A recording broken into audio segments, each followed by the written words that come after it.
Dangerous partying, an undefined role within the royal family, and a devastating loss. Prince Harry's life before meeting Meghan Markle was very different.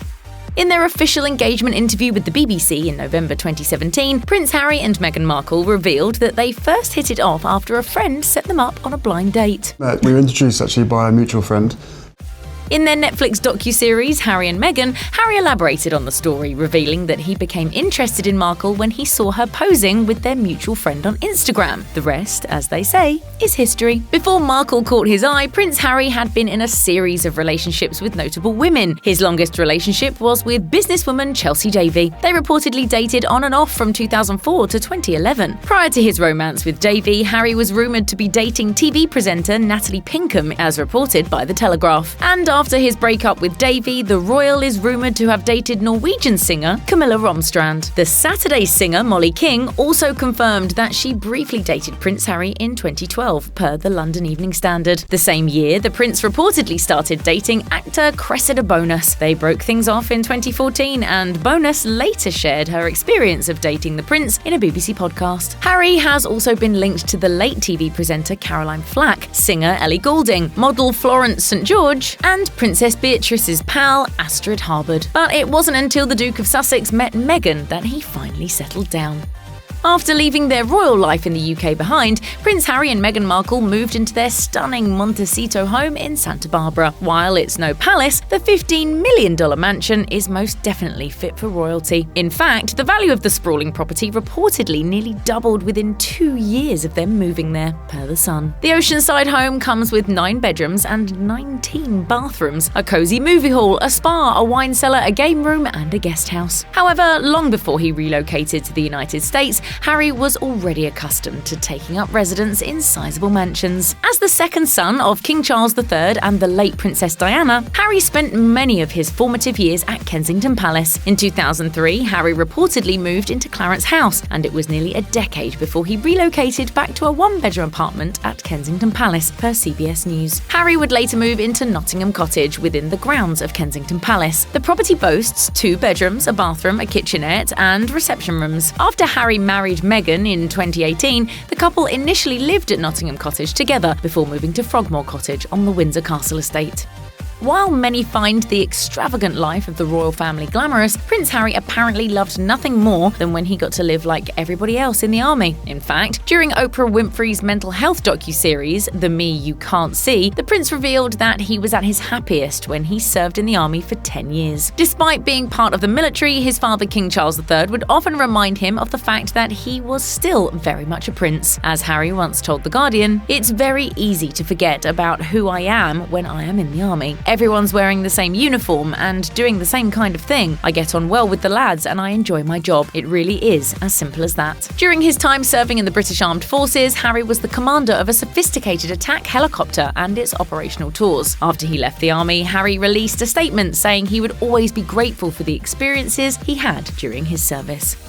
Senior members of the royal family aren't allowed to earn private incomes, but it's safe to say that Prince Harry has never been poor. While in the army, Harry reportedly earned between $50,000 and $53,000 annually. As a bachelor, Prince Harry used to receive most of his money from his father. According to Insider, the royals split roughly $5 million with Prince William and Kate Middleton between 2016 and 2017. Harry's mother, Princess Diana, also left behind a fortune of $10 million each for Harry and William, and they both received the full sum when they turned 30, according to Forbes. Since Harry and Meghan stepped down from their senior roles within the royal family, they are free to work on the projects they are passionate about. Importantly, the royal family no longer provides for them financially, per the BBC. After leaving the palace behind, the couple has secured multiple lucrative media deals, including a reported $25 million deal with Spotify and a nearly $100 million deal with streaming giant Netflix, per the New York Times. Sadly, Prince Harry and Prince William seem to have grown apart since Harry's 2018 wedding to Meghan Markle. But in the past, the brothers were much closer. In the 2019 ITV documentary Harry and Meghan: An African Journey, Harry revealed that he didn't see his brother as much as he used to, adding, "Look, we're brothers, we'll always be brothers." In the same documentary, Harry said that although they are not on the same path, their brotherly bond will always be the same. However, in March 2021, Harry and Meghan's infamous Oprah Winfrey interview dropped. During the interview, Harry revealed that his relationship with William was still going through a rough patch. Afterwards, a reporter asked William if he had spoken to his brother, to which he replied that he would. Unfortunately, the rumoured rift between Harry and William was predicted to grow even wider after the release of the Netflix docuseries Harry and Meghan. In December 2022, royal expert Christopher Anderson told Us Weekly that William remained angry at his brother, saying, "I mean, he tries to hide it, but it doesn't work." King Charles III walked Meghan Markle down the aisle at her wedding to Prince Harry in 2018. At the time, royal watchers applauded Charles for stepping in to fill the void left by the absence of Meghan's biological father during the ceremony. Up until that point, Charles and Harry's father-son relationship seemed as healthy as it could be. In the BBC documentary Prince, Son and Heir, Charles, Harry spoke fondly of his father, telling producers that he was thrilled that Charles was able to step in during Meghan's time of need. Harry explained, "For him, that's a fantastic opportunity to step up and be that support. He's our father, so of course he's going to be there for us." Sadly, the father-son bond seemed to dramatically change after Harry and Meghan decided to resign from their senior royal duties in 2020. During his interview with Oprah Winfrey, Harry even revealed that his father had stopped taking his phone calls. It's unclear where Charles and Harry stand now, but they're unlikely to be on the best terms following the release of the Prince's Netflix docuseries. In 2002, The Guardian reported that Prince Harry had to be taken to Featherstone Lodge, a rehabilitation centre in South London. At the time, the royal, who was then a minor, had reportedly been experimenting with substances, including alcohol and cannabis. After 19 years of silence, Harry finally opened up about his excessive use of alcohol and cannabis during the Apple TV Plus docuseries, The Me You Can't See. I would just start sweating. I was willing to drink, I was willing to take drugs.